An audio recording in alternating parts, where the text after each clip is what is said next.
దేవానికి వందనాలు, నీ కార్యం జరిగించి మహిమ పొందమని యేసు పరిశుద్ధ నామమున అడిగి వేడుకుంటున్నాము తండ్రి. ప్రియులారా, ఎవరో ఆమెను అనలేదు, నాకు అర్థం అవ్వలేదు ఎందుకు అనలేదు. ఆమెను అనలేదు ఏంటి? ప్రార్థన అయిన తర్వాత ఆమెను అనండి ఒకసారి. నేను ఫోటోగ్రాఫరు, నువ్వు ఇంకా సీట్ కూర్చోవాలి, అక్కడ నిలబడడానికి వీలు లేదు. You should not stand and you should not move around. తీసుకుంటే ఫొటోస్ ఇప్పుడే ముందుకు వచ్చి తీసుకో, కానీ don't go into the middle. Please kindly cooperate. So I request all of you to be silent and make this programme a success. Silence is very important. So I request all of you, and I request that nobody should come forward. The brothers నిలబడిపోయారు, కుర్చీలు లేవా? ఆర్టిస్టులు, musicians, relax అవ్వండి. అక్కడ relax అవ్వండి. ఎప్పుడు 6 గంటలకి ఎక్కుంటారు stage. కుర్చీలంటే relax అవ్వండి. Okay,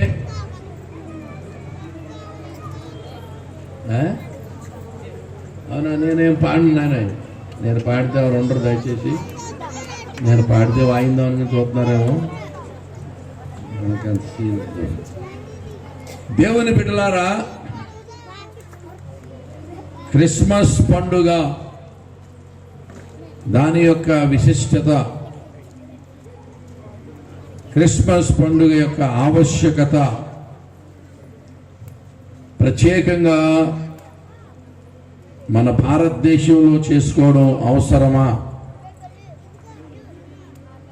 అనేటువంటి విషయాలను మనం ఈ రాత్రికాల సమయంలో కొద్దిసేపు ధ్యానిద్దాం.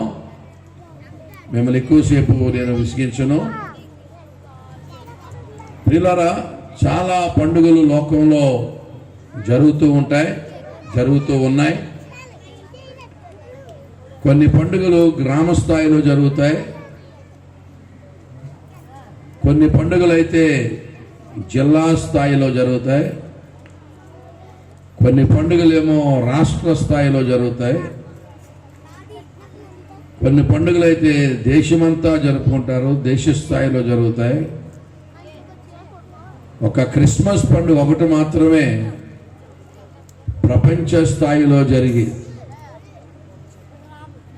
యావత్ ప్రపంచమంతా జరుపుకునేటువంటి ప్రపంచ పండుగ ఏదైనా ఉంది అంటే అది క్రిస్మస్ పండుగ. దేవునికి స్తోత్రం చెప్పండి గట్టిగా. మరి ఏ పండుగప్పుడు కూడా ఇది ప్రజలందరికీ కలుగబో మహా సంతోషకరమైన శుభవర్తమానం అని ఏ పండుగను గురించి కూడా చెప్పబడలేదు. ఏ పండుగ అయినా ఎవరో ఒక జాతి వారికో, ఒక తెగ వారికో, ఒక గోత్రపు వారికో, ఒక వంశపు వారికో తప్ప మానవులందరికీ సంబంధించినటువంటి ప్రజలందరికీ సంతోషకరమైనటువంటి పండుగ ఏదైనా ఉంది అంటే ప్రపంచంలో, భూమి మీద అది క్రిస్మస్ పండుగ మాత్రమే. దేవునికి స్తోత్రం కలుగునుగాక. హల్లెలూయా.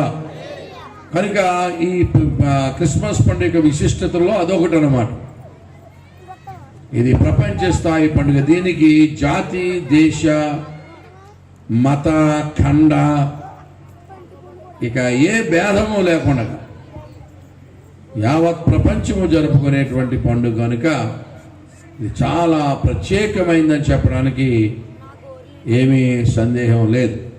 దేవునికి స్తోత్రం చెప్పండి గట్టిగా. హల్లెలూయా. మరి క్రిస్మస్ పండుగ గురించి ప్రియులారా, ఎన్నో సంవత్సరాల నుంచి ఎన్నెన్నో వర్తమానాలు వింటా ఉన్నాం. ఇప్పుడు ఏ వర్తమానం చెప్పినా అది పాత వర్తమానమే, అవుతుంది. కనుక విన్నదే మరలా మనం వినవలసి వస్తుంది, తప్పదు. కొత్త సంగతులు చెప్పాలి అంటే ఎన్నిసార్లనే చెప్తారు కొత్త సంగతులు. కనుక నేను ఈ రాత్రి చదవబడిన లేఖన భావంలో నుండి మీకు అందరికీ తెలిసినటువంటి సత్యాలే. Don't expect anything very great and very strange and very new. So I request you to bring your expectations down. I may not raise your expectations. If you have come with an intention of receiving something very special and new, maybe you will be disappointed. So at the very outset, let me tell you honestly that I am going to speak those things which are already known to you, and we are all remembering those things once again so that we may be happy and that Christmas joy may come to us again. Okay? స్తోత్రం చెప్పండి మరోసారి గట్టిగా. హల్లెలూయా, హల్లెలూయా. పిల్లరా, ఒక భార్యట భర్తకిట సేమియా ఇచ్చిందట మొన్న మధ్య. సేమియా ఇస్తే ఆయన సేమియా తాగేసిన అనుకోండి, సేమియాలన్నీ గ్లాసులో ఉండిపోయినాయట, పాలు తాగేసేటట్టు. ఏమిటే సేమియాలన్నీ గ్లాసులో ఉండిపోయినాయి అంటే భార్య అన్నదంట, మరి మాస్క్ తీయకుండా తాగితే ఎంత ఇంట్లో లోపల అంటే మాస్క్ అలవాటు అయిపోయి, ఏమండి ఒక్కోసారి మంచినీళ్ళ బాటిల్ కూడా మాస్క్ తీయకుండా తాగేస్తే అతను 8 నెలలు పెట్టుకుని అలవాటు అయిపోయింది. దేవుని మహాకృపను బట్టి ఈ కరోనా వైరస్ నుంచి కొంత విడుదల దేవుడు మనకి ఇచ్చాడు. దేవునికి స్తోత్రం చెప్పండి. మహామహులు చనిపోయారు, మహామహులు చనిపోయారు. ఆ చచ్చిపోయిన వాళ్ళు గోళ్ళకు కూడా మనం పనికిరాం. మరి దేవుడు ఎందుకు బతికించాడు. దేవునికి స్తోత్రం కలుగునగా. చచ్చిపోయిన వాళ్ళు గోరికి కూడా మనం పనికిరాం. దేవుడు ఎందుకు బ్రతికించాడు. దేవునికి భయపడి బతుకుదాం. దేవునికి స్తోత్రం కలుగునగాక. ప్రియులారా, let me begin my message with a quotation from the opening lines of John Milton's poem called Paradise Lost. Paradise Lost is an epic poem written by John Milton, which is renowned the world over, and everybody knows that. So Milton's Paradise Lost opens with these lines. Please give me your attention. Of man's first is obedience and the fruit of that forbidden tree, whose mortal taste brought death into this world and all our misery, till one greater man come and restore and regain the blissful seat. These are the opening lines of Milton's Paradise Lost. Chapandi na venakala. Of man's first is obedience and the fruit of that forbidden tree, whose mortal taste brought death into this world and all our misery, till one greater man come and restore and regain the blissful seat. పిల్లరా, Paradise last. మానవుడు దేవునితో ఉన్నటువంటి సంబంధాన్ని తెంచేసుకున్నాడు. మానవునికి దేవునితో సంబంధం తెగిపోయింది. మానవుడు పరలోక రాజ్యాన్ని లేక దేవునితో సహవాసాన్ని పోగొట్టుకున్నాడు. ఈ విషయాలన్నీ అర్థం కావాలంటే మొన్నే చెప్పాను ఒక చోట. సువార్త అర్థం అవ్వాలన్నా, క్రిస్మస్ పండుగ అర్థం అవ్వాలన్నా, పిల్లల సీరియల్ అర్థం అవ్వాలంటే ఏం చేయాలి చెప్పండి? సీరియల్ అర్థం అవ్వాలంటే మొదటి నుంచి చూడాలి. నా పేరు మీనాక్షి అర్థం అవ్వాలనుకోండి, ఎక్కడి నుంచి చూడాలి? మొదటి నుంచి. ఆ అగర్వాల్ ఎవరో ఈవిడెవరో అని తెలియాలంటే సీరియల్ మొదటి నుంచి చూస్తే తప్ప సీరియల్ అర్థం అవ్వదు. అలాగే పంచాయతీ ప్రెసిడెంట్ గారికి తగువ తీర్చాలనుకోండి, తగువ తీర్చే వారికి తగువ అంతా మొదటి నుంచి తెలిసి ఉండాలి. తెలియకుండా తీర్పు తీర్చడానికి కూర్చుంటే నీకేం తెలిసినపై నిన్న కాక మొన్న వచ్చో మధ్యలో దూరం అంటారు. అర్థమవుతుందా? కనుక సీరియల్ అర్థం అవ్వాలన్నా మొదటి నుంచి తెలియాలా, తగు తీర్చాలన్నా తగువంతా తెలియాలా, అలాగే క్రిస్మస్ పండుగ అర్థం చేసుకోవాలన్నా అసలు మొదటి నుంచి ఏం జరిగిందో తెలియాలి. అసలు ఆరంభంలో ఏమి జరిగిందో, ఆదిలో ఏమి జరిగిందో తెలియకపోతే క్రిస్మస్ పండుగ ఎందుకు చేసుకోవాలో అర్థం కాదు. కనుక ప్రియులారా, అసలు ఆరంభంలో ఏమి జరిగిందో అన్న విషయాన్ని మనం మొదలు పెట్టుకుని ఈ చివరి వరకు వెళ్ళాలంటే చాలా సమయం పడుతుంది. కనుక only highlights, just prime points, important points కూడా మనం టచ్ చేసుకుని సత్యం ఏమిటో మనం గమనించాలని నేను మిమ్మల్ని కోరుకుంటూ ఉన్నాను. దేవునికి స్తోత్రం కలుగును గాక. అందుకనే of man's first disobedience and the fruit of that forbidden tree, whose mortal taste brought death and this world and all our misery, till one greater man come and restore and regain the blissful seat అని మొదలు పెట్టాను. లేకపోతే ఇంకో చోట మొదలెట్టుబడింది. దీనికంటే ఇంకొక ముందు ఇంకొకటి ఉంది. దానికంటే ముందు ఏమైందంటే, him the omnipotent hurled headlong flaming from the ethereal sky with hideous ruin and combustion down to the bottomless perdition, there to live in adamantine chains and penal fire, who does defy the omnipotent to arms అన్నాడు. మీకు పాడి కళ్ళు తిరిగిపోయి ఉంటాయి, చిరాకు వచ్చేసి ఉంటుంది, bore కొట్టేసి ఉంటుంది. దేవుని బిడ్డలారా, ఈ ప్యారడైజ్ లాస్ట్లో మొదటి చెప్పిన స్టేట్మెంట్ కంటే కూడా దానికంటే ముందు ఒక సంఘటన జరిగింది. పరలోక రాజ్యంలో ఏం జరిగిందంటే, మానవుడు ఇంకా సృజింపబడక మునుపు దేవదూతలు దేవుని మీద తిరుగుబాటు చేసింది. దాన్ని దేవదూతల తిరుగుబాటు అంటారు, ఏంజలిక్ రిబెలియన్ అంటారు. జాగ్రత్త వినండి, I getting to the point. మన భారతదేశ చరిత్ర తెలియాలంటే, మన ఇండిపెండెన్స్ తెలియాలంటే, the first war of independence, sepoy mutiny గురించి తెలియాలి మనకి. ఏ విధంగా భారతదేశం స్వాతంత్ర్యం సంపాదించుకుంది, ఏ విధంగా పోరాటం జరిపింది, దానికి ముందు ఎవరు భారతదేశాన్ని పరిపాలించేవారు, ఆ భారతదేశం ఎవరి హస్తాల్లో ఉండింది, వారి నుంచి స్వాతంత్ర్యం పొందడానికి ఏం చేశారు, ఇప్పుడు ఈ కండిషన్లో భారతదేశం రావడానికి గతంలో ఏమి జరిగింది అని మనం ఆలోచన చేస్తే, మనకి 1947 ఆగస్టు 15వ తారీఖున స్వతంత్రం రాకముందు ఈ యొక్క స్వాతంత్ర్య సంగ్రామం, ఈ స్వాతంత్ర్య పోరాటంలో చాలా ప్రాముఖ్యమైన ఘట్టం ఏంటంటే సిపాయి మ్యూటినీ అంటారు. ఆ సిపాయిల తిరుగుబాటు జరిగింది. ఆ సిపాయిల తిరుగుబాటు తర్వాత పెద్ద పెద్ద ఉద్యమం అయ్యి, మా గాంధీ గారి నాయకత్వంలో మనం పోరాటం జరిపి స్వాతంత్ర్య సమర యోధులు ఎంతో మంది చనిపోగా మనకు భారతదేశానికి స్వాతంత్రం వచ్చింది. అలాగుననే ఇన్ ద సేమ్ వే దేవలోకములో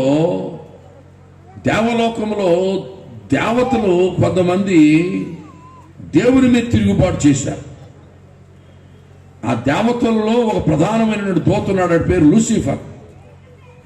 వాడికి ఒక ఆశ పుట్టింది, దేవుని సింహాసనం మీద కూర్చుంటే బాగుంటుందని. ఈ ప్రధాన దూతల లోకాల్లో చాలా విరివిగా తిరుగుతూ ఉండేవాడు, అందరితో కలివిడిగా ఉంటూ ఉండేవాడు. చాలా ప్రపంచాలను దేవుడు కలుగు చేశాడు. ఈ ప్రపంచం ఒకటే కాదు, లెక్క పెట్టలేనన్ని ప్రపంచాలు ఉన్నాయి. ఆ ప్రపంచాలన్నింటిలో కూడా బుద్ధిజీవులు ఉన్నారు, అనగా దేవదూతలు ఉన్నారు. కెరూబులు, సెరాపులు, దూతగణాలు, ఈ రకరకాల దూతలలో రకరకాల రేంజెస్ వారు ఉన్నారు. ఈ ప్రధాన దూత అయినటువంటి కెరూబు, ఈ లూసిఫర్ అనే అతను ఈ దేవతల లోకాల్లో చాలా విశిష్టంగా విరివిగా తిరుగుతూ అందరితో మంచిగా ఉంటూ ఉండేవాడు. ఇలా మంచిగా ఉంటున్న తరుణంలో ఇతనికి ఒక ఆశ కలిగింది. ఏంటంటే ఆ దేవుని యొక్క సింహాసనం మీద, సభాపర్వతం మీద కూర్చుంటే బాగుంటుంది అనుకుని ఎప్పుడైతే ఆలోచన కలిగిందో క్యాన్వసింగ్ మొదలు పెట్టాడు. ఎలక్షన్లకు ఎలాగైతే క్యాన్వసింగ్ మొదలు పెడతారో అలాగా పబ్లిసిటీ క్యాన్వసింగ్ మొదలు పెట్టాడు. మొదలుపెట్టి దేవతల లోకల్లో అందరితో చెప్తూ ఉన్నాడు, నేను ఆ దేవుని యొక్క సింహాసనం మీద కూర్చుందాం అనుకుంటున్నాను, మీరేమన్నా నాకు మద్దతు ఇస్తారా అంటే చాలా మంది, అమ్మో నువ్వు చాలా మంచోడు, మాకందరికీ చాలా అందుబాటులో ఉంటున్నావు, తల్లో నాలుగులాగా తిరుగుతూ ఉన్నావు, అసలు నీకు మేము మద్దతు ఇవ్వకపోతే ఇంకేమిటి అని వాడు ఏం చేశాడంటే ప్రియులరా, చాలామంది దూతలను కూడగట్టుకుని ఒకానొక దినాన్న, చాలా జాగ్రత్త వినాలున్నాయి, ఒకానొక దినాన్న ఆ దేవదూతలందరినీ ఏర్పాటు చేసుకుని దేవుడి మీద తిరుగుబాటు చేశాడు. దేవుడి మీద తిరుగుబాటు చేస్తే దేవుడు ఏం చేశాడంటే ఆ తిరుగుబాటు చేసిన దేవదూతలందరినీ కూడా ఇసురు కొట్టేశాడు, కిందకు తోసాడు. అవి కాలుకుంటూ ఆ మహిమాంతును పోగొట్టుకుంటూ పాతాళం అనేటువంటి పిలవలోకి వెళ్ళిపోయినాయి కొన్ని. దాని తర్వాత ఆ లీడర్ అప్పుడు పడలా, వీళ్ళందరినీ పురుకొల్పి ప్రోత్సహించి దేవునికి వ్యతిరేకంగా రేపినాడు, ఆడక్కడే ఉన్నాడు. తర్వాత వీడు కూడా ఎక్స్పోజ్ అయ్యాడు. తర్వాత రెండోసారి దూతలను కూడా దేవుడు తరిమే పడగొట్టడం జరిగింది. ఈ సంఘటన జరిగింది. అక్కడి నుంచి పడగొట్టేస్తే అప్పుడు పడిపోతున్నప్పుడు ఆల్రెడీ పడిపోయిన వాళ్ళు, ఈ లూసిఫర్ వస్తున్నప్పుడు అంతకు ముందే పడిపోయిన వాళ్ళు, నీవును మా పోటీ వాడు వంటి అయితేవా, నీకు మాకతే పట్టిందా, రారా బాబు అని వెల్కమ్ చెప్పారు. ఏమండి, ఆ పడిపోయినటువంటి దూతలే, దేవుడు తోసివేసిన దూతలే ఈవేళ దయ్యములు, చీకటి శక్తులు, అంధకార శక్తులు. ఈ పాయింట్ కనుక మనకు అర్థం కాకపోతే ఈవేళ సమాజం ఎదుర్కొంటున్నటువంటి అనేక సమస్యలకు జవాబు దొరకక తల పగలగొట్టుకోవడం తప్ప జవాబు దొరకదు. Unless you have the knowledge of the angelic rebellion, you cannot understand why the world is like this today in such a terrible condition. ఈవేళ లోకము ఇంత భయంకరమైన స్థితిలో ఉండడానికి కారణాలు ఏమిటో పండితులు పరిశీలన చేస్తూ ఉన్నారు. ఏమండి, తలలు పగలగొట్టుకుంటున్నారు, అవకాశం దొరకట్లా, వాళ్ళకి అర్థం అవట్లా. అర్థం అవ్వకపోవడం ప్రధానమైన కారణం ఒకటే, ఈ సృష్టికి పూర్వమే, మన మానవుడు కలుగు చేయబడక పూర్వమే భూమి కూడా అప్పటికి ఇంకా చేయబడలేదు. అండ్ అప్పుడే దేవదూతల తిరుగుబాటు జరిగితే దేవుడు దూతల్ని తోసివేశాడు. ఆ తోసివేస్తే అందులో ప్రధాన దూత పగతో రగిలిపోతా ఉన్నాడు. నన్ను అంత మహిమలో నుండి, అంత స్థానంలో నుండి ఇంత కిందకి తోసేస్తావా, నా మహిమంతా తీసేస్తావా, ఏదో చిన్న ఆశ పుట్టింది అక్కడ కూర్చుందామని, ఆ మాత్రం దానికి నువ్వు ఏదో దయామయుడువు, కరుణామయుడువు, ప్రేమామయుడువు, అత్యంత కరుణా కటాక్షములు గలవాడు అని జనాలు అనుకుంటున్నారు. కానీ నువ్వు ఇంత భయంకరమైనటువంటి వాడు అనే సంగతి మాకు తెలియలేదు. ఆ మాత్రం దానికి మమ్మల్ని అంత ఎత్తు నుంచి ఇంత పాతాళంలోకి తోసేస్తావా అని ఈ పడిపోయినటువంటి దేవదూతల్లో లీడరు పగతో రగిలిపోతూ దెబ్బకు మరలా దెబ్బ తీయాలని కనిపెడతా ఉన్నాడండి. That is a very important background. ఈ బ్యాక్గ్రౌండ్ తెలియకపోతే మనకు అంతా అయోమయం, గందరగోళం. కనుక ఎదురు దెబ్బ తిరిగి దెబ్బ కొట్టడానికి, రిటాలియేట్ చేయడానికి, పగ తీర్చుకోవడానికి ఎప్పుడు దొరుకుతాడా ఆ దేవుడు, ఎప్పుడు దొరుకుతాడా అని చూస్తూ ఉన్నాడు. ఎప్పుడు దొరుకుతాడని చూసేసరికి ఒక్కొక్కసారి దేవుడు భూమిని కలుగు చేశాడు. భూమికి శంకుస్థాపన చేశాడు, దేవదూతలందరినీ పిలిచారు, అంత భూమి తయారైంది. తర్వాత ఈ భూమి మీద నేల మంటితో నరుని కలుగు చేశాడు. ఈ నరుడు ఈ మొత్తం సృష్టి అంతటిని కలుగు చేశాడు. చేసిన తర్వాత ప్రియులరా, చాలా కాలం నరుడు ఒంటరిగా ఉన్నాడు. ఆదాము భార్య లేకుండా ఒంటరిగా చాలా కాలం ఉన్నాడు. అప్పుడు దేవుడు కనిపించింది, నరుడు ఒంటరిగా ఉండుట చెప్పట్లేదండి, నరుడు ఒంటరిగా ఉండుట మంచిది కాదని ఏం చేశాడట? ఆదామును కలుగు చేశాడు, అవ్వను కలుగు చేశాడు. ఆదాములకు గాఢ నిద్ర కలుగు చేసి ప్రక్కటెముకలో ఒక ఎముకను తీసి ఆడ మనిషిని చేశాడు. గాఢ నిద్ర కలుగు చేశామట. ఇంకా అదేనంట మగోడికి ఆఖరి నిద్ర. దాని తర్వాత ఇంక మన నిద్ర అట్లేదట.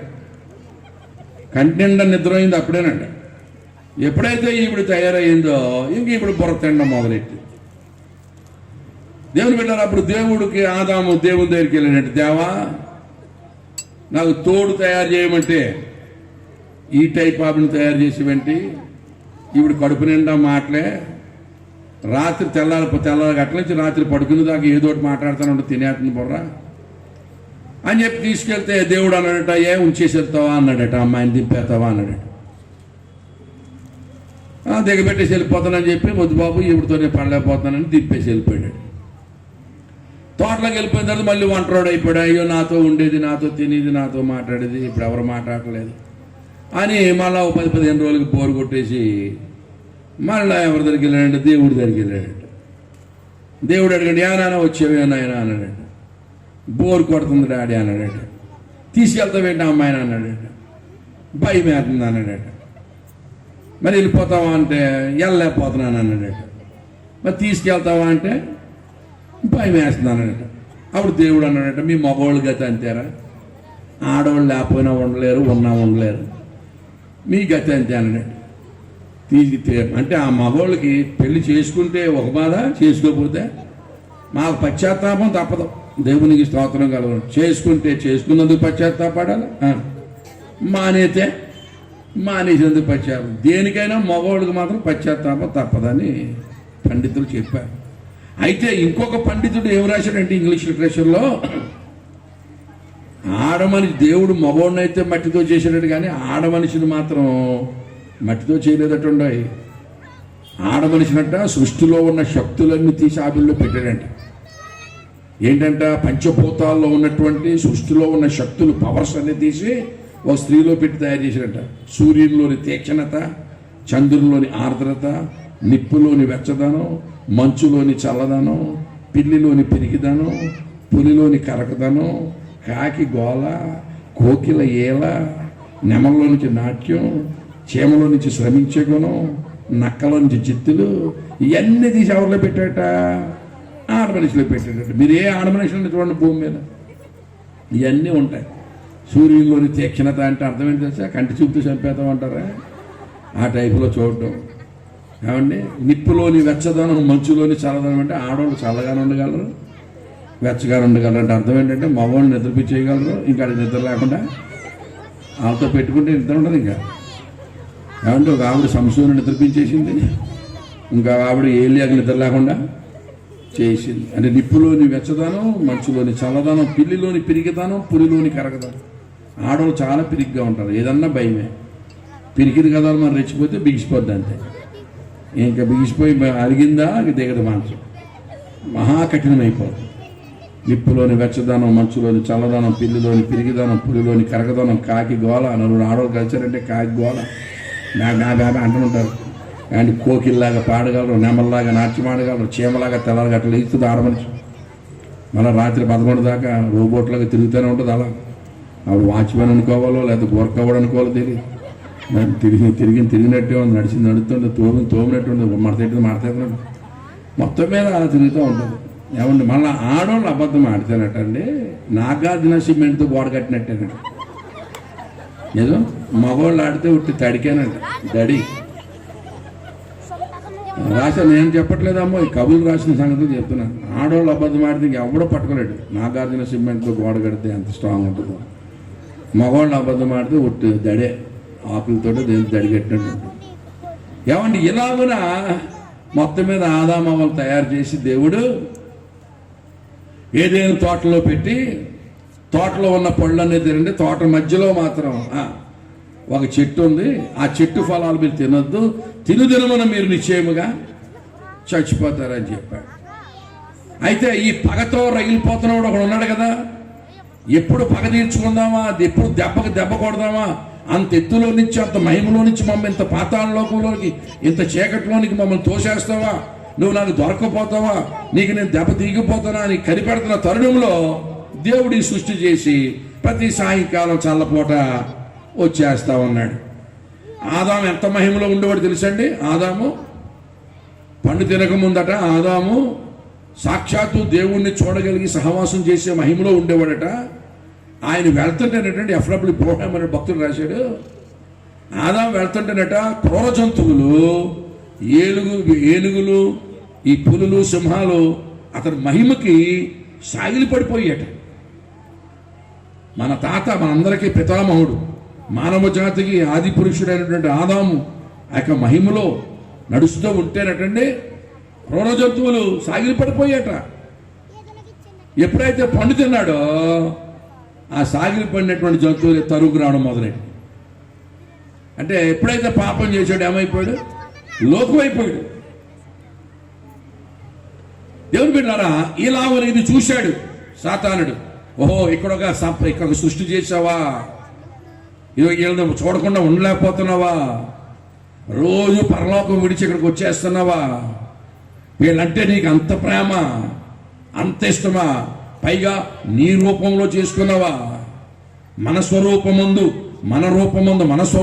నరుని కలుగు చేద్దామని చేసుకున్నావా?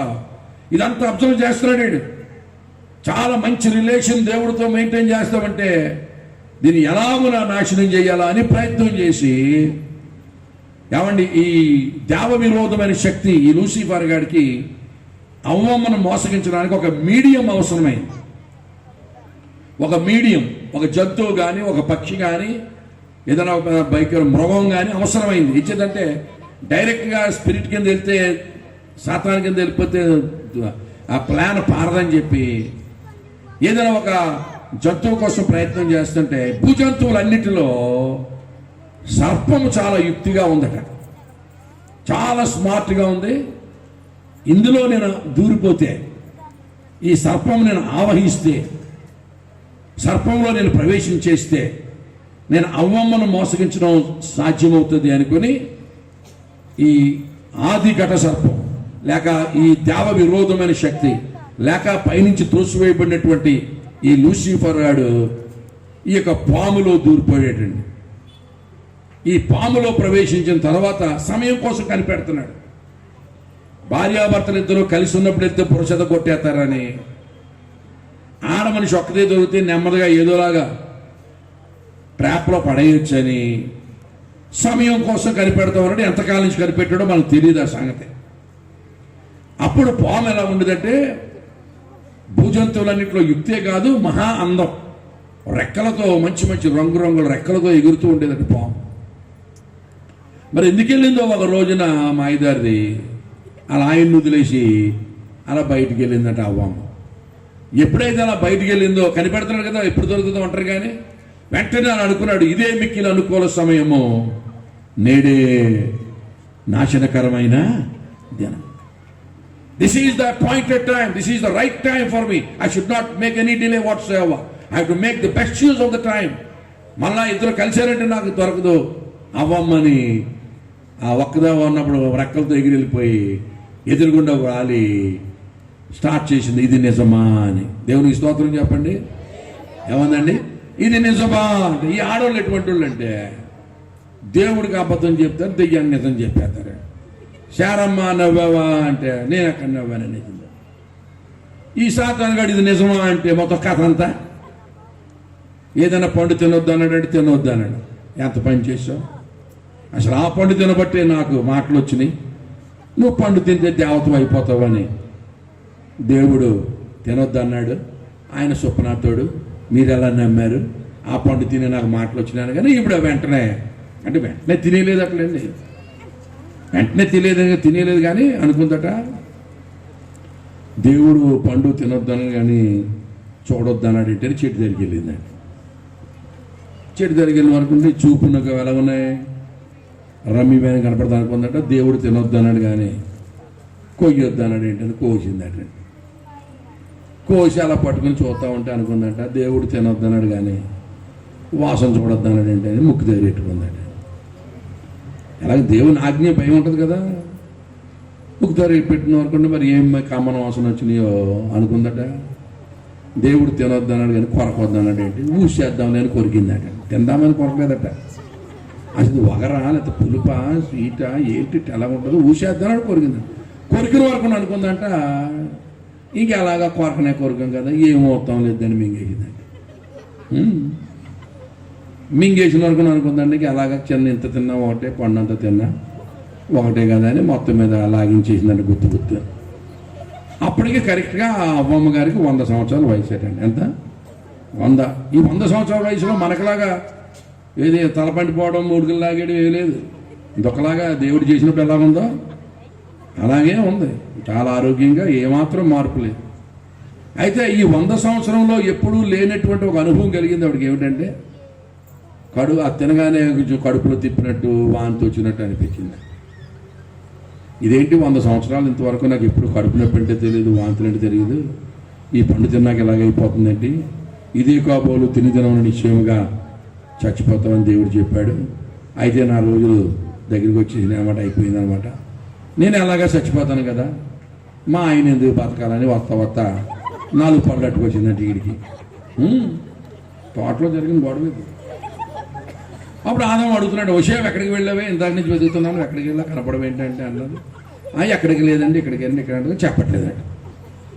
ఎక్కడికి వెళ్ళామంటే చెప్పేంటంటే ఎక్కడికి లేదండి అంటుందండి. మరి చేతిలో పళ్ళు ఏంటంటే అయ్యానంటే అంటుందండి, చెప్పట్లేదు. అవేం పళ్ళే అండి. గట్టిగా నిలదీసి అడిగితే అయ్యానండి మేలు కీళ్ళు తెలిపే చేతి పళ్ళు అన్నది. అచ్చి బాబు ఎంత పని చేసావు కొంపదీసి, దేవుడు ఆయనకి వెళ్ళొద్దన్నాడు కదా, ఈ ముట్టొద్దన్నాడు కదా, అసలు కొయ్యొద్దన్నాడు కదా, పంపదీసి తినేసావంటే ఎందుకు వెళ్ళావంటే తినేసాను అన్నట్టండి. ఇంకా అంటే ఆదాము స్టన్ అయిపోయాడు, ఆదాము పొరపాడైపోయింది.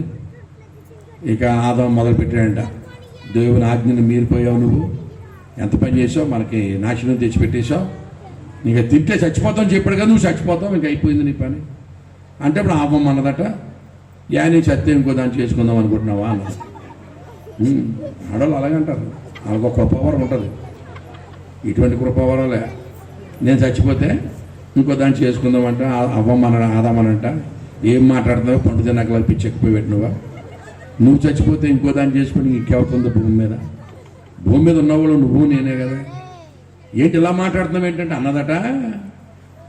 చచ్చిపోతే ఇంకెవరు లేరంటున్నావు, కానీ నన్ను పెళ్లి చేసుకున్నప్పుడు నాకు స్టోరీ చెప్పావు కదా, నీకు గాఢ నిద్ర కలుగు చేసి నీ ప్రకట ఎముకలో ఒక ఎముక తీసి ఆ ఎముకతో నన్ను చేశాడని చెప్పావు కదా, నరుల్లో తీపడ్డది కనుక నారి అని స్టోరీ చెప్పావు కదా, నేను చచ్చిపోయిన తర్వాత ఇంకా నీకు బోడని ఎముకలు ఉన్నాయి, మళ్ళా గాఢ నిద్ర కలుగు చేస్తాడు, ఇంకొక ఎముక తీస్తాడు, దాంతో దాన్ని చేస్తాడు, అది నువ్వు బాగానే ఉంటారు, నేనే కదా పోతున్నాను బాబాని చుట్టారు పోసేసింది అటండి. ఇంకా ఆదాము పిచ్చెక్కిపోయిందంటే ఆదాముకి, నువ్వు ఎలా తినేసి బదులు పండు తినమే నయమే నీకు చెప్పాడంటే దేవుడా, మళ్ళా గాఢ నిద్ర కలుగు అంటే నువ్వు పండు తిన్నప్పుడు ఎముకలు తీస్తానికి ఇంక ఎముకుంటుందంటే మాంసం ముద్ద అయిపోయినా నేను. మొత్తం మీద తోటలో గొడవ జరిగింది కనుక నువ్వు ఎలా పొరపొర తినేసి బదులు నా పండు తినమే నయమే, కానీ నువ్వు లేకుండా నేనేముంటాను ఎలా తినేసాడు. అప్పుడు తగ్గిందని దీన్ని కడుపు నొప్పి. ఎప్పుడైతే ఆదాము తినేసాడో అప్పుడు కొంచెం వాంతులు కంట్రోల్ అయినాయట, నొప్పి కూడా తగ్గిందట. మొత్తం మీద ఇటు చేత తినిపించేసాను, ఏం జరిగితే ఇద్దరికి ఒకటే జరుగుతుంది అని నమ్మకం వచ్చేసింది. వీళ్ళు పండు తిన్న తర్వాత వీళ్ళకి మొట్టమొదటి కలిగినటువంటి దర్శనం ఏంటంటే కన్నులు తెరవబడ్డాయి, గొడ్డలు లేవన్న సంగతి తెలిసింది. ఇలా ఉన్నావు ఏంటని చెప్పి ఆకులు కట్టుకుంటున్నారు. ఈ లోపు సాయంకాలం 4:30, 5 అయింది. రోజు వచ్చే టయానికి ప్రభు తండ్రి వచ్చాడు. రోజు ఆయన రాకమునుపు భార్యాభర్తలు ఇద్దరు వెళ్ళి స్వాగతం సుస్వాగతం అని చెప్పి ఆహ్వానించుడికి తీసుకొచ్చేవారు. ఈవేళ ఆదాము లేడు, అలా ఆవిడ అంతకంటే అడ్రస్ లేదు. గత అక్కడికి వచ్చి గేట్ దగ్గర పిలుస్తున్నాడు, ఆదామా ఆదామా అని తోట ద్వారం. ఏం మాట్లాడు, గట్టిగా కేకైతే ఎక్కడున్నావు అంటే చెట్టు చోటను ఉన్నాను నాయన. దేవుడు అడిగాడు, చెట్టు చోటుకి ఎందుకు వెళ్ళావు నాయన? దిగంబరిగా ఉన్నాను నాయన అన్నాడు. దిగంబరి నీకు ఎవడు చెప్పాడు నాయన? ఎవడో చెప్పక్కర్లేదు, సీనంతా కాలిపోయింది, రాలేను బ్రహ్మ. దిగంబరి నీకు తెలియజేసిన వాడు ఎవడో, నీకు తెలియజేయడం పెట్టాను, సీన్ కాలిపోతాను ఎవడు తెలియజక్కర్లేదు, అంత ఓపెనే, రాలేను తండ్రి. అప్పుడు నువ్వు రాలిపోతుండరా అని చెప్పి దేవుడే వెళ్ళేసరికి నిజంగానే గొడ్డలు లేకుండా ఆకులు కట్టుకుంటుంటే దేవుడు అన్నాడు, ఎండిపోతే మళ్ళీ మామూలు ఎదవాలరా, ఆకు ఎంతసేపు ఉంటుందిరా పనికి మాలని చెప్పి ఒక జంతువుని చంపి దాని తోలు తీసేసి నిమిషాల్లో ఎండబెట్టేసి అవ్వమ్మకో చూడీదారు, ఇడికో జీన్ ప్యాంటు, జీన్ జాకెట్, ఆవిడకో జీన్ బ్లౌజ్, జీన్ చూడీదార్. దానికి వాషింగ్ మిషన్ గట్రా ఏముండదు, డైరెక్ట్ తోలుగొడ్డలో వేసేసాడు. దేవునికి స్తోత్రం కలుగునుగా. లేకపోతే మన క్రిస్మస్ అర్థం అవ్వదు. దేవునికి స్తోత్రం చెప్పండి. క్రిస్మస్ అర్థం అవ్వకపోతే ఇక లోకం అర్థం అవ్వదు, ఏ పరిస్థితి అర్థం అవ్వదు. ఇది అర్థం కాని వాడికి అంతా అయోమయమే. ఎంతటి పండితుడైనా సరే, అది ఎంతటి పండితుడైనా, ఉత్తండ పండితుడైనా ఈ సంగతులు తెలియకపోతే లోకం అర్థము కాదు. ఇలాగున మొత్తం మీద వాళ్ళకి బట్టలు వేసి, మొట్టమొదటి టైలర్ ఆయన భూమి మీద, ద ఫస్ట్ టైలర్ గాడ్. మొదటి గుడ్లు తోలుగుడ్లే, హల్లెలూయా, జీన్స్, లెదర్ జీన్స్ వేసిన తర్వాత అప్పుడు ఆయన ఏం పెట్టాడంటే కోర్టు పెట్టాడు. మొట్టమొదటి ప్రజా కోర్టు భూమి మీద కోర్టు పెట్టాడు. నేను ఎలా కూర్చున్నానో అలా కూర్చున్నాడు.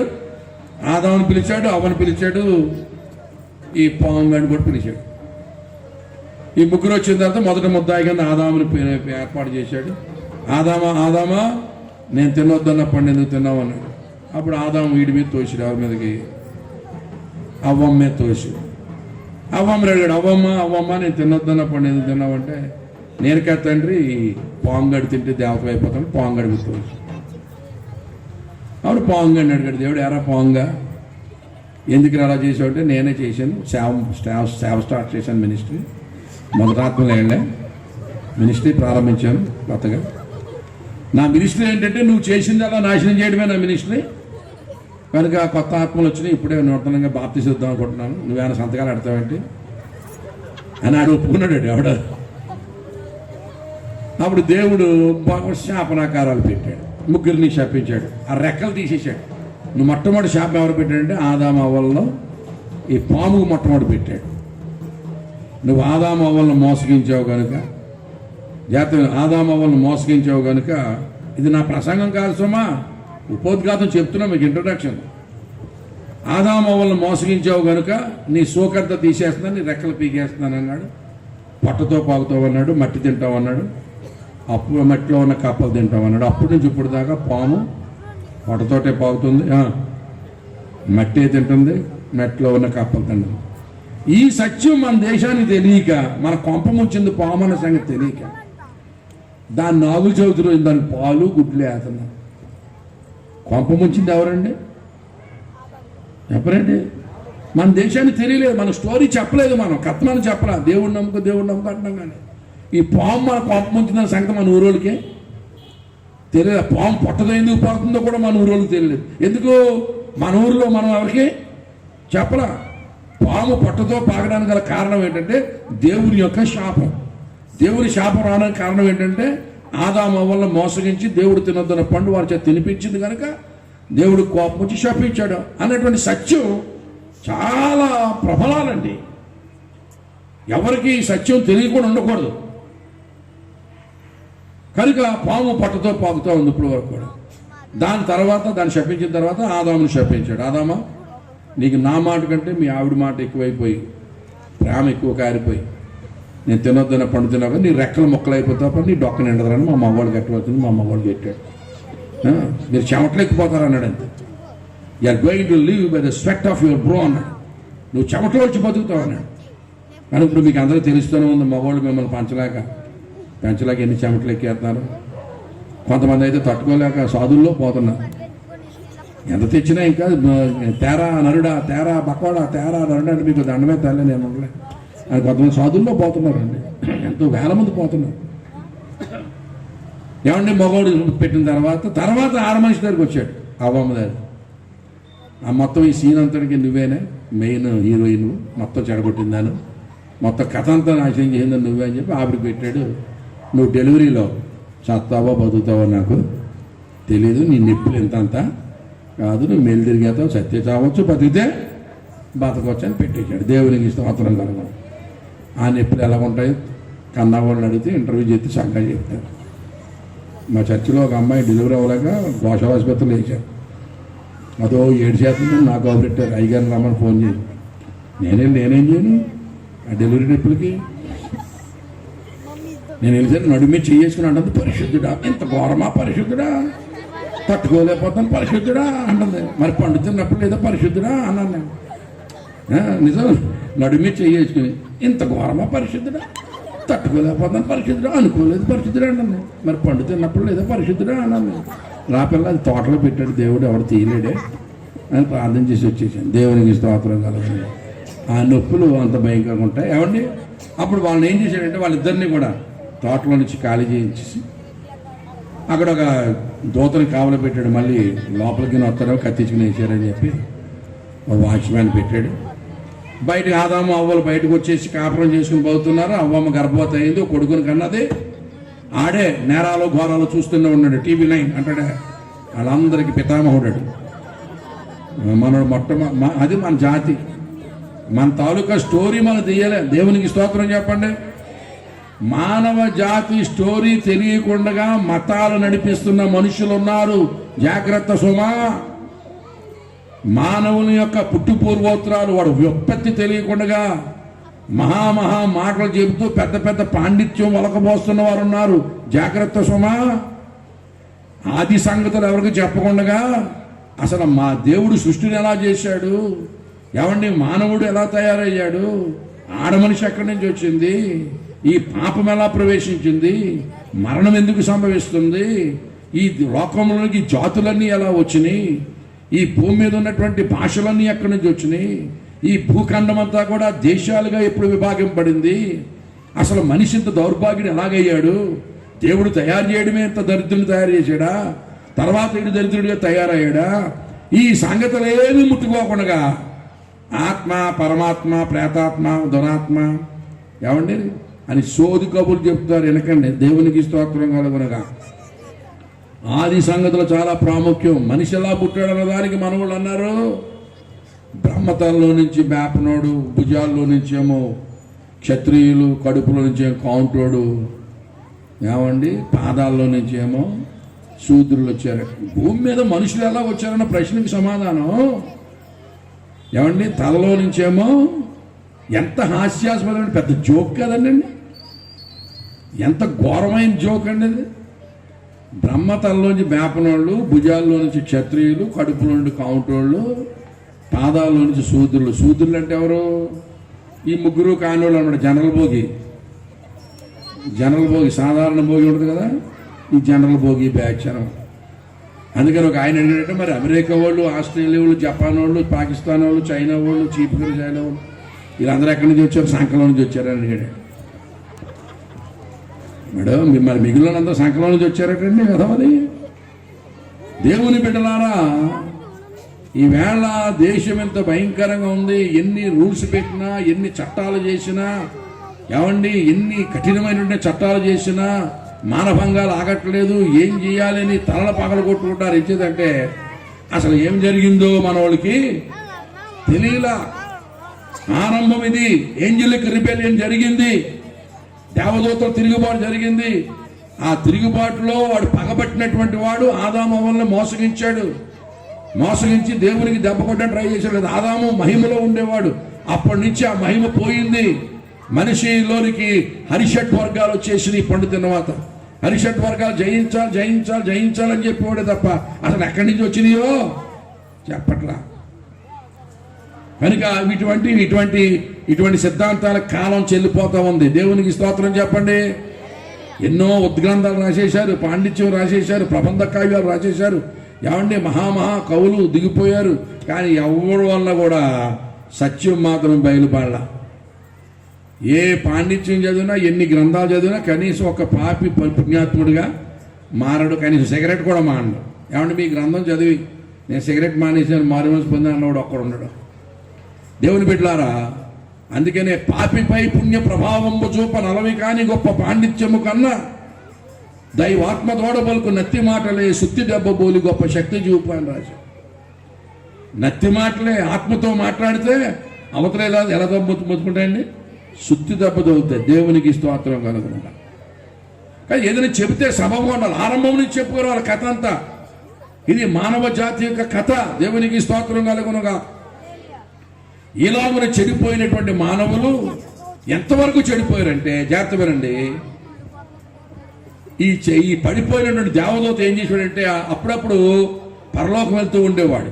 తోసేసిన వాడిని పరలోకం వెళ్తూ ఉన్నాడు. పరలోకంలో నీకు పర్మిషన్ ఉంది వెళ్ళడానికి. ఓడిపోయిన ఎమ్మెల్యే అసెంబ్లీకి వెళ్ళి కూర్చోవచ్చు, ఎవరేమన్నారు. అలాగే ఈ పడిపోయిన దేవదూత పరలోకానికి వెళ్తూ ఉండేవాడు. వెళ్ళి ఇక్కడ సంగతులు ఆ దూతలకు చెప్పాడు. అమ్మో, భూమి మీద నువ్వు సృష్టి చేశాడు దేవుడు, వాళ్ళకి నరులని పేరు పెట్టాడు, నరులని పేరు పెట్టాడు, ఆడ మొగ కింద చేశాడు. అందులో ఆడవాళ్ళు చాలా అందంగా ఉన్నారు, ఒకసారి చూద్ది గాని రండి అని దేవదూతలను పిలిచాడు. దేవుడు అంతకు ముందే బౌండరీస్ పెట్టాడు. పొలిమేరలు దాటొద్దని దేవుడు పెట్టాడు. పొలిమేరలు దాటకూడదని దేవదూతలు దేవుడు ఆజ్ఞాపించాడు. అయినా వీడు వెళ్ళి చెప్పాడు ఏమని, భూమి మీద దేవుడు నరులను చేశాడు, వాళ్ళు చాలా అందంగా ఉన్నారు, అందులో ఆడవాళ్ళు అదరగొట్టేస్తున్నారు, ఒకసారి చూదురు కానీ రండి అని తీసుకొచ్చాడు. తీసుకొస్తే ఆ దేవదూతలు ఈ నరుల కుమార్తెలతో పాపం చేశారు, పెళ్లిళ్ళు చేసుకొని పిల్లలను కనేశారు. ఇలాగా వాళ్ళేమో దేవదూతలు, వీళ్ళేమో నరులు. పుట్టినోళ్ళు ఎలా ఉండాలా? అటు నరులు పుట్టలేదు, ఇటు దేవదూతలు పుట్టలేదు, మధ్యలో రాక్షసులు పుట్టారు. బాగా పొట్టోడంటే ఏ చెట్టు అంత ఎత్తుండేవాడట, పొడుగోడంటే సింధూర వృక్షం అంత చెట్టు ఉండేవాడు. మన పురాణాల్లో ఉన్నటువంటి ఆ పురుషుల గురించి చెప్పిన సంగతులు ఇయే. అంటే అటు దేవదూతలను మానవ స్త్రీలు కలిపి పెళ్లి చేసుకుంటే పుట్టినటువంటి వారు రాక్షసులు. ఈ రాక్షస సంతతి వచ్చేసింది భూమి మీద. అనాక వంశస్థులు వచ్చేసారు, నెఫీలులు పుట్టేశారు. సృష్టి అంతా ఎంత నాశనం అవ్వాలి అంత నాశనం అయిపోయింది. దేవుడు చాలా బాధపడుతూ అనుకున్నాడు, ఇక లాభం లేదు, దీన్ని బాగు చేయడం సాధ్యం కాదు, బాగు చేయడం కాదు, మొత్తం నాశనం చేద్దామని చెప్పి మొత్తం యావత్ సృష్టిని కూడా జలప్రళయంతో లైపర్ చేసి మొత్తం నాశనం చేశాడు. జలప్రళయంతో ఒకే ఒక కుటుంబాన్ని దేవుడు ఏర్పాటు చేసుకున్నాడు. ఒక వాడ తయారు చేయించి అందులో పెట్టి కాపాడాడు. ఆ వాడ అరారాతు కొండల మీద దిగింది. ఆ వాడలో ఉన్నటువంటి వ్యక్తి పేరు చెప్పండి, నోవహు. నోవహుకు ఎంతమంది కుమారులు? 3 కుమారులు. ఆ నోవహు సంతతి నుండే ఇప్పుడు భూమి మీద ఉన్న మనుషులందరూ విస్తరించారు. ఈవేళ భూమి మీద ఉన్న సకల ప్రపంచ జాతుల ప్రజలు కూడా నోవహు యొక్క 3 కుమారులు వచ్చిన వారే, షేము, హాము, యాపెతు. అందుకనే మీరు ఏదైనా యూనివర్సిటీకి వెళ్తే డిపార్ట్మెంట్ ఆఫ్ లింగ్విస్టిక్స్ అని ఉంటుంది, భాషా శాస్త్రం అని. పెద్ద యూనివర్సిటీస్లో ఒక డిపార్ట్మెంట్ ఉంటుంది, లింగ్విస్టిక్స్ డిపార్ట్మెంట్ అని, భాషా శాస్త్రం. అసలు ఈ భూమి మీద ఉన్నటువంటి భాషలన్నింటినీ కూడా ఈ లింగ్విస్టిక్ డిపార్ట్మెంట్ వాళ్ళు ఏం చేశారంటే క్రోడీకరించి ఈ భాషలన్నింటినీ కూడా వాటి యొక్క స్వరూపాన్ని బట్టి 3 రకాలుగా విభాగించారు. వాటిలో ఉండే పోలికలను బట్టి 3 గ్రూప్స్గా విభాగించారు. 1 Semitic languages, 2 Hamitic languages, 3 Japhetic languages. Semitic languages అంటే షేము సంతతి వారు మాట్లాడిన భాషలు, హెమెటిక్ లాంగ్వేజెస్ అంటే హాము సంతతి వారు మాట్లాడిన భాషలు, జాఫెటిక్ లాంగ్వేజెస్ అంటే యాపేతు సంతతి వారు మాట్లాడిన భాషలే ఈవేళ భూమి మీద ఉన్నాయి. దేవునికి స్తోత్రం కలుగునగా. పరిశుద్ధ బైబిల్ గ్రంథమే యథార్థము సత్యము అనడానికి అదొక తిరుగులేనిటువంటి నిరూపణ. ఈవేళ భూమి మీద ఉన్న భాషలన్నీ కూడా Semitic languages, Hamitic languages and Japhetic languages. Shem సంతతి వారు మాట్లాడిన భాషలు, హాము సంతతి వారు మాట్లాడిన భాషలు, యాపేతు సంతతి వారు మాట్లాడిన భాషలు. కనుక దేవుడు విన్నాడు. తర్వాత దేవుడు ఆదాములో నుంచి ఈ యొక్క అందరిని తీసుకొచ్చి ఇప్పుడు పతనమైపోయినటువంటి సాతాను చేతుల్లోకి వెళ్ళిపోయినటువంటి, ఏమండి, సాతాను యొక్క అధికారంలోకి వెళ్ళిపోయినటువంటి ఆ మనిషిని మరలా మనిషి చేయడానికి ఇంచుమించు మనిషి ఎటువంటి వాడు అయిపోయాడు? పశువు అయిపోయాడు అనమాట. ఈ ఆదాము ఎప్పుడైతే పాపం చేశాడో ఇక్కడ ఒక చాలా కీలకమైన విషయం ఉంది. మరి మీరు చెవులు రిక్కించి వింటే తప్ప అర్థము కాని ఒక కీలకమైనటువంటి విషయం ఉంది. ఆదాము ఎప్పుడైతే అపవాది యొక్క సాతాను యొక్క చేతుల్లోకి వెళ్ళిపోయాడో, దేవుడు ఆదామును అవ్వను శిక్షించి ఎప్పుడైతే తోటలోంచి బయటికి పంపించేశాడో, అప్పుడు ఏమి జరిగిందంటే సాతాను గాడు క్లెయిమ్ చేశాడు, నువ్వు ఈ సృష్టి అంతటికి నిన్ను ఏలమని దేవుడు చెప్పాడు కదా, ఈ సృష్టి అంతటికి నిన్ను రాజుగా నియమించాడు కదా, నువ్వు ఎప్పుడైతే నా స్వాధీనం అయిపోయావో నీతో పాటు ఈ సృష్టి కూడా నా చేతిలోకి రావాలి కదా, నా అధికారంలోకి రావాలి కదా, ఎందుకు రారు అని చెప్పి పట్టుబట్టాడు. పంచభూతాలు కూడా గాలి, నీరు, ఆకాశము, భూమి, అగ్ని ఇవన్నీ కూడా నా స్వాధీనంలోకి రావాలి, నా అధికారంలోకి రావాలని పట్టుబడితే పంచభూతాలు తిరగబడ్డాయి. మేము నీకు లోబడు. దేవుడితో అన్నాయి, దేవా ఆదాము తప్పు చేశాడు, ఆదాము శిక్షించావు. అవ్వము తప్పు చేసింది, అవ్వము శిక్షించావు. మేమే తప్పు చేయలేదు, మేము వాడి చేతుల్లోకి వెళ్ళాం, వాడి అధికారంలోకి వెళ్ళమని చెప్పారు. అప్పుడు ప్రియులారా ఒక కీలకమైనటువంటి సంఘర్షణ జరిగింది, ఒక మీటింగ్ జరిగింది. ఆ మీటింగ్ను కూర్చున్న సంగతులే మనకు రోమీయులకు రాసిన పత్రిక 8వ అధ్యాయంలో ఉంటుంది. జాగ్రత్త వినండి.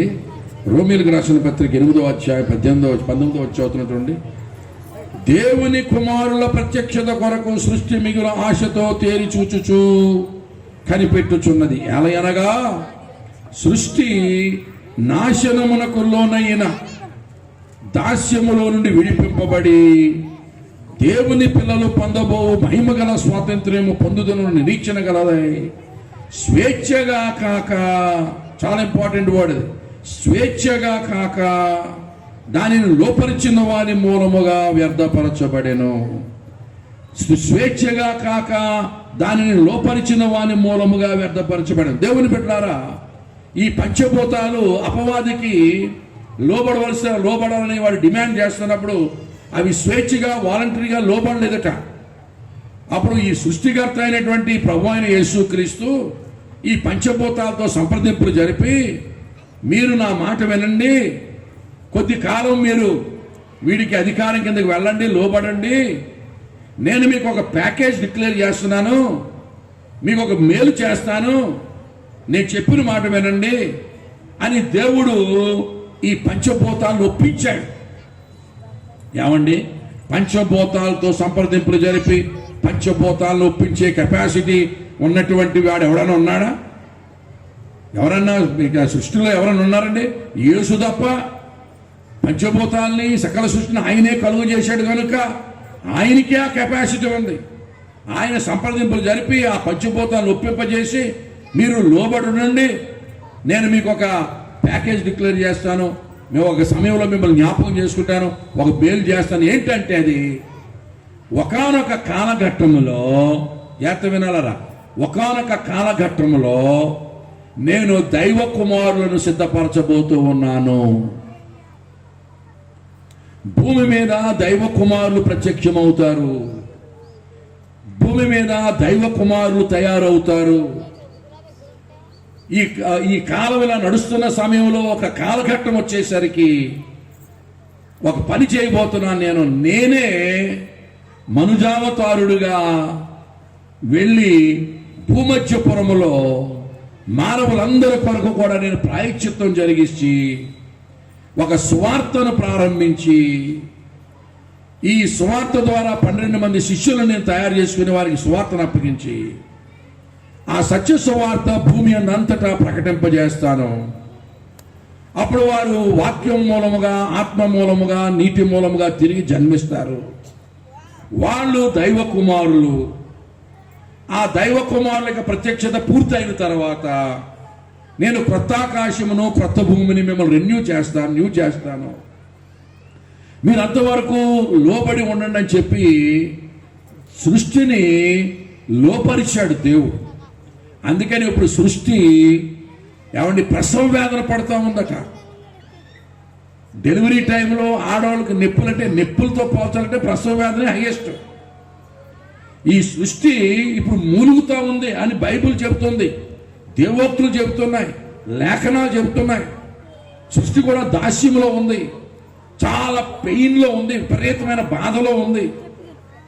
డెలివరీ పెయిన్స్ మించినటువంటి పెయిన్స్ పడుతూ ఉంది, మూలుగుతూ ఉంటే ఈ సంగతి మన దేశస్తులకు తెలియక ఈ సృష్టిని ఆరాధిస్తూ మమ్మల్ని కాపాడమని, మమ్మల్ని రక్షించమని వీళ్ళు వేడుకుంటూ ఉన్నారు. అదంటుంది నేనే ఏడవలేక సత్తంటే మళ్ళా నువ్వు నా దగ్గరికి వచ్చి నన్ను కరుణించమంటావేంటి? ఇదేదో రోలెల్లి ఏంటంటే మధ్యలతో చెప్పుకున్నట్టు ఉంది. మీకు నక్షత్రం గురించో ఏమంటే పశువుల తొట్టు గురించో లేకపోతే జ్ఞానుల గురించో ఏదో ప్రసంగం చెప్పి వెళ్ళిపోతే పర్లేదు, ఇంత రిస్క్ ఉండదు నాకు. కానీ ఎంతకాలం చెబుతాం ఇవి? ఈ సత్యాలు ఎప్పుడు బయలుపడతాయి? దేవునికి స్తోత్రం చెప్పండి గట్టిగా, హల్లెలూయా చెప్పండి. ఇప్పుడు సృష్టి యొక్క కండిషన్ ఏంటనుకుంటారు మీరు? సృష్టి మానవులకు సహాయం చేసే స్థితిలో లేనే లేదు. సృష్టి it self is in a terrible trouble. అది మిగుల ఆశతో తేరి చూస్తూ అది ప్రసవ వేదన పడుతూ ఉంది, ప్రసవ వేదన పడుతుంది. ఎప్పుడు ఆ టైం వస్తుంది? ఎప్పుడు ప్రభువు మనుష్య కుమారుడిగా దేవకుమారుడిగా సృష్టికర్త వెళ్తాడు? ఎప్పుడు వెళ్తాడు? ఎప్పుడు శిష్యుల్ని ఏర్పాటు చేసుకుంటాడు? ఎప్పుడు వాళ్ళందరూ సువార్త ప్రకటిస్తారు? ఆ సువార్త నమ్మి ఎంతమంది మారు మనసు పొంది రక్షణ పొంది బాప్తిసం పొంది దైవ కుమారులు ప్రత్యక్షం అవుతారు అని మిగుల ఆశతో తేరి చూస్తూ ఉంటే ఆ గడియ 2000 సంవత్సరాల క్రితం రానే వచ్చింది. దేవునికి స్తోత్రం కలగాలి, హల్లెలూయా చెప్పండి అయ్యా. ఆ గడి ఎప్పుడు వచ్చింది? 2000 సంవత్సరాల క్రితం వచ్చింది. దేవుని బిడ్డలారా, ఈ వేళ భూమి మీద ఇన్ని అరాచకాలు జరగడానికి, మనుషులు ఎంత అమానుషంగా బ్రతకడానికి, ఇన్ని ఘోరాలు నేరాలు జరగడానికి, ఇన్ని మానభంగాలు జరగడానికి, అంటే చట్టాలు ఎంత కట్టుదిట్టం చేసినా చట్టాలు కూడా ఆకపోవడం కారణం ఏంటి తెలుసా? ఈ దేవ విరోధమైన ఆత్మ మనుషులను ఆవరించి చెడు కార్యాలు చేయడానికి, ఘోర కార్యాలు చేయడానికి మనుషులను ప్రేరేపిస్తారండి. దుష్టుల సమూహం భూమి మీద ఉంది. దాంతో డీల్ చేయకుండా మనం చట్టాలు చేసినంత మాత్రాన సమస్య సాల్వ్ కాదు ప్రియులరా. న్యాయ విరోధమైన, ధర్మ విరోధమైన, సత్య విరోధమైన, దేవ విరోధమైన ఒక ఆత్మ పని చేస్తూ ఉంది. దేవుని చేత తోసివేయబడినటువంటి దూతలు ఇక్కడ దేవతలుగా ఆరాధించబడుతూ పూజింపబడుతూ పూజలు అందుకుంటూ ఉన్నారు. అవి మనుషులను చెడు కార్యాలకు ప్రేరేపిస్తూ ఉన్నాయి. లేకపోతే మనిషి అంత భయంకరంగా అవడానికి సాధ్యం కాదు. ఏ దురాత్మల చేత పీడింపబడితే తప్ప, చీకటి శక్తుల చేత, అంధకార శక్తుల చేత, భయంకరమైన క్షుద్ర శక్తుల చేత మనిషి నింపబడితే తప్ప అంత కఠినమైనటువంటి కార్యాలు, అంత ఘోరమైనటువంటి కార్యాలు చేయడం సాధ్యం కాదు. వీటన్నిటి వెనక దుష్ట శక్తులు ఉన్నాయి. అవి దేవుని చేత తోసివేయబడ్డాయి. ఈ సంగతి తెలియకుండా మనం ప్రాబ్లం సాల్వ్ చేద్దామంటే అది సాల్వ్ అయ్యే పని కాదు ప్రియులారా. It's not possible. పండితులు తలలు పగలు కొట్టుకుంటున్నారు. ఇంక ఎంత కట్టుదిట్టంగా చేస్తే, అంటే దిశ అనేటువంటి ఒక చట్టం, ఏమంటే దిశ పెట్టారు, అవి పోలీస్ స్టేషన్లు పెట్టారు, యాప్ పెట్టారు, అయినా కంట్రోల్ అవ్వట్లా. చీకటి శక్తులు ఉన్నాయి. దేవుడు మనుషులు ఇంత చెడ్డోలుగా తయారు చేయలేదు. మనుషులు దురాత్మల చేతిలోకి వెళ్ళిపోయారు, వాడు వశమైపోయారు. ఈ యుగ సంబంధమైన దేవత అవిధేయులైన వారి మనోనేత్రములకు అది గుడ్డితనం కలుగు చేస్తూ ఉంది. దేవుని కార్యాలను చూడనివ్వకుండా, దేవుని వైపు తిరగనివ్వకుండా ఈ కంటికి ఆత్మ సంబంధమైన నేత్రాలకు పొరలు చేసినాయి. ఈ యుగ సంబంధమైన దేవత అవిధేయులైన వారి మనోనేత్రాలకు గుడ్డితనం. పేపర్ చూస్తుంటే, వాట్సాప్ చూస్తుంటే ఎంత ఘోర కార్యాలు జరుగుతున్నాయి ప్రియులారా. అవి మానవులు తమకు తాము చేయలేరు, దురాత్మల చేత పీడింపబడి ప్రేరేపించబడుతున్నారు. ఇలాగున దాస్యం అనే లోనైపోయింది. ఏమండి, ప్రసవ వేదన పడుతుంది సృష్టి. ఈ సంగతి తెలియక సృష్టిని ఆరాధించి, సృష్టిని వేడుకొని, మాకు సహాయం చేయి, మమ్మల్ని కనికరించు, మమ్మల్ని కటాక్షించు, మా మీద దయపాలించు, మా మీద కృప చూపని సృష్టిని వేడుకుంటున్నారు. సాధ్యం కాదు. సృష్టి ప్రసవ వేదన పడుతూ ఉంది. ఎవరోసారి పెళ్ళి జంట ఒకసారి ఎడుగు హిమాలయ పర్వతాలకు వెళ్ళారు. హిమాలయ పర్వతాలకు వెళ్తే అక్కడ ఒక ఋషీశ్వరుడు పెద్ద గడ్డం పెంచుకుని తపస్సు చేస్తున్నాడు. ఆ తపస్సు చేస్తున్న అతనికి ఇతను వెళ్ళి, అయ్యా ఋషీశ్వరులు, నాకు ఏదైనా ఉపాయం చెప్పండి, మా ఆవిడ నా మాట సరిగ్గా వింటలేదు, నాకు ఏదైనా జ్ఞానోపదేశం చెప్పండి, ఏదైనా ఉపాయం చెప్పండి, మా ఆవిడ సరిగ్గా మాట వింటలేదు, ఏం చేయాలి ఋషి గారు అంటే ఆయన అన్నాడట, అంత తెలిస్తే నేను ఎందుకు వస్తాను రా ఇక్కడికి, మా ఆవిడ నా మాట కనుక నేను ఎలాగ వచ్చేసాను, కొండలట్టేసాను, నా మాత్రం తెలిస్తే నేనెందుకు ఈ యాసం వేసుకుంటాను. దేవుని బిడ్డలారా, అలా ఉంది ఇప్పుడు పరిస్థితి. సృష్టి ఏడుస్తూ ఉంటే సృష్టిని ఆరాధిస్తూ సృష్టిని సహాయం చేయ సాధ్యం కాదు ప్రియులారా. కనుక ఇది ఈ బ్యాక్గ్రౌండ్ తెలియకుండా నీకు బైబిల్ అర్థమవ్వదు, మానవ జీవితం అర్థమవ్వదు. ఇలాగ జరిగిన తర్వాత ఏం జరిగిందంటే ఆదాము తన మహిమను కోల్పోయాడు. ఆదాము తన మహిమను కోల్పోయిన తర్వాత మరలా భూమి మీదకు మహిమ రాలేదు. ఆ ఆదాము కోల్పోయిన మహిమను మరలా తిరిగి మానవునికి ఇవ్వడానికి దేవకుమారుడు తానే స్వయంగా మనుజావతారుడుగా ఈ లోకంలోనికి రావాల్సి వచ్చింది. అదే ప్యారడైజ్ లాస్ట్ లో ఓపెనింగ్ లైన్స్ చదివారు కదా, హిమ్ ద ఆమ్నిపోటెంట్ కాదు ఆయన, of man's first disobedience and the fruit of the forbidden tree whose mortal taste brought death into this world and all our misery, till one greater man come and restore and regain the blissful seat. మరలా ఒక వ్యక్తి వచ్చి మానవుడు తెగిపోయినటువంటి తెగతెంపులు చేసుకున్నాడు దేవునితో. మానవుడు కోల్పోయినటువంటి సంబంధాన్ని, మానవుడు పాడు చేసుకున్నటువంటి సంబంధాన్ని, మానవునికి దేవునితో వచ్చినటువంటి వ్యత్యాసాన్ని పోర్చడానికి ఒక వ్యక్తి అవసరమైంది. ఆ వ్యక్తి పేరే నజరేయుడైన యేసుక్రీస్తు. దేవునికి స్తోత్రం కలుగును. మళ్ళా దేవుణ్ణి మనిషిని దేవునితో కనెక్ట్ చేయడానికి, మనుషుల్ని కనెక్ట్ చేసేదేమో నోకియా యాడ్ ఏంటి? Connecting people. మనుషుల్ని కనెక్ట్ చేస్తారు. మనిషిని దేవుణ్ణి కనెక్ట్ చేయాలంటే రకరకాల యాడ్లు వస్తాయి, మీకు తెలుసు. ఈ మధ్య ఒక యాడ్ వస్తుంది, మాస్క్ లేకుండా బయటకు వెళ్ళకండి, లలిత జ్యువెలర్స్లో ధరలు కంపేర్ చేయకుండా నగలు కొనకండి, అలాగే బాప్తిసం పనుకున్నా మీరు బ్రతకండి, దేవుణ్ణి ఎరగకుండా బ్రతకండి. నేను యాడ్ ఇచ్చాను. మాస్క్ లేకుండా బయటకు వెళ్ళకండి, లలిత జ్యువెలర్స్లో ధరలు పోల్చకుండా నగలు కొనకండి. ప్రియమైన వాళ్ళారా, నోకియా ఈజ్ కనెక్టింగ్ పీపుల్.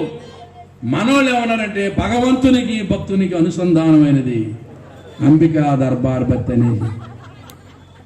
కానీ ఊదత్తులు దేవుణ్ణి మనిషిని కలుపుతాయటండి. ఎలా? ఈ మానవుని యొక్క సంబంధం దేవునితో తెగిపోయినటువంటి సంబంధాన్ని కలపడానికే ఆ దేవకుమారుడు మనుజావతారానికి వచ్చాడు. ఆయనే మనకు మధ్యవర్తి. దేవునికి స్తోత్రం చెప్పండారా? చెప్పాలి దేవునికి స్తోత్రం. యేసుతో సంబంధం లేకుండా, యేసుతో కనెక్ట్ అవ్వకుండా దేవునితో కనెక్ట్ అవ్వలే. As long as you remain unconnected with Jesus Christ, you are going to remain unconnected forever with God. It's not possible to connect yourself with God away from Jesus Christ of Nazareth. యేసుకు వెలుపట ఉండి దేవునికి connect అవడం సాధ్యము కాదు. అది భగవంతుణ్ణి భక్తుణ్ణి ఏమంటే మానవుణ్ణి దేవుణ్ణి ఏమంటే కలిపేటువంటి వాడు నజరేయుడైన యేసుక్రీస్తు.